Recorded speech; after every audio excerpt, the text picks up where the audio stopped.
Direito notarial e registral, registro de imóveis, evolução do registro de imóveis. Continuando o estudo da evolução do direito de registro de imóveis, falando do direito notarial e registral, ainda em relação à transmissão da propriedade, o direito alemão começa a ser influenciado pelo direito romano ascendente, pois, conforme havíamos apontado, em Bolonha foram descobertos alguns rolos do Código Civil romano, que começou a ser estudado por uma série de benefícios que a cidade de Bolonha ofereceu para estudantes. Isso proporcionou a evolução dos institutos romanos na parte sul do Império Germânico, que passa a influenciar os seus arredores, provocando o crescimento ou a ascensão do direito romano do sul para o norte. Lembrando que a Auffassung, que foi o instituto estudado na aula anterior, vem do norte para o sul. Essa multiplicidade de ordens jurídicas traz uma série de dificuldades por força das suas diferenças, relacionadas ao direito germânico e ao direito romano. Por isso, antes do século XIX, existiam vários sistemas registrários no Império Germânico, trazendo, portanto, uma insegurança jurídica ao sistema.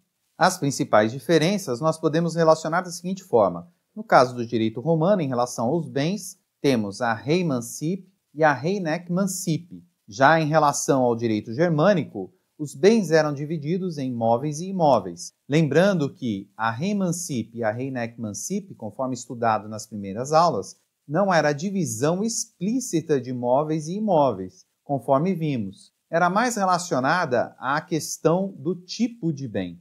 A transmissão, em relação ao direito romano, era por meio da traditio. Já em relação ao direito germânico, nós tínhamos diversos institutos, como a Traditio Chartae ou a Auffassung, como estudamos na aula anterior. Ainda em relação à publicidade, temos que, para o direito romano, a transmissão da propriedade era tratada como um instituto particular. Assim, o Estado não se envolvia muito nessas relações. Já em relação ao direito germânico, nós temos que é um instituto eminentemente público, onde a publicidade era exigida, e existia, conforme vimos, uma maior atuação do Estado, principalmente através de juízes. Entretanto, após o século XIX, passa a haver a necessidade de unificação desses sistemas. Então, em 1783, através da Lei Hipotecária Prussiana, foram dados esses primeiros passos, na tentativa de fortalecer os registros e também na tentativa de unificação. Isso porque a Prússia, na época, era o maior país do Império Germânico e o mais forte economicamente. Entretanto, em 1797, entra em vigor o Código Prussiano e, por certas razões, enfraquece os registros que eram fortalecidos pela lei da hipoteca. Esse enfraquecimento dos registros públicos se dá principalmente porque a propriedade, no Código Prussiano, é dividida em propriedade civil e propriedade natural, sendo que a propriedade natural no Código Prussiano era a propriedade que deveria prevalecer, tornando inútil, portanto, o registro imobiliário, que tratava da propriedade civil. Posteriormente, em 1840, Savigny cria o sistema de abstração. Esse sistema separa a obrigação da intenção de quem tem a obrigação, isso na hora da transmissão da obrigação.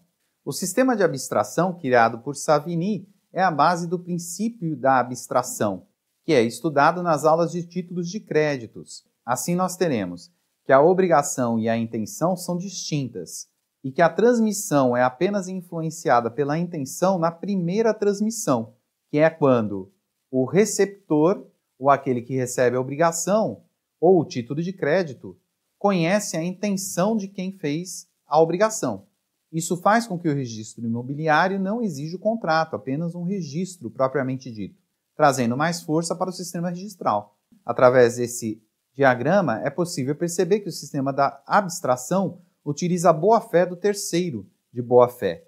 Logo, quando a obrigação é transmitida para uma determinada pessoa, essa pessoa que recebe primariamente a obrigação não pode se utilizar do sistema de abstração. Entretanto, o terceiro de boa-fé não recebe os vícios do primeiro transmissor da obrigação, tornando a circulação de um título muito mais simples e eficaz. Obviamente que esse sistema obriga você a abrir mão da importância da intenção da obrigação primária. Portanto, ainda que esse primeiro a transmitir a obrigação tenha feito ameaças para que o receptor secundário da obrigação receba a obrigação, se essa obrigação for vendida a um terceiro, ou se esse título for vendido a um terceiro, esse terceiro não se responsabiliza por esse vício na transmissão.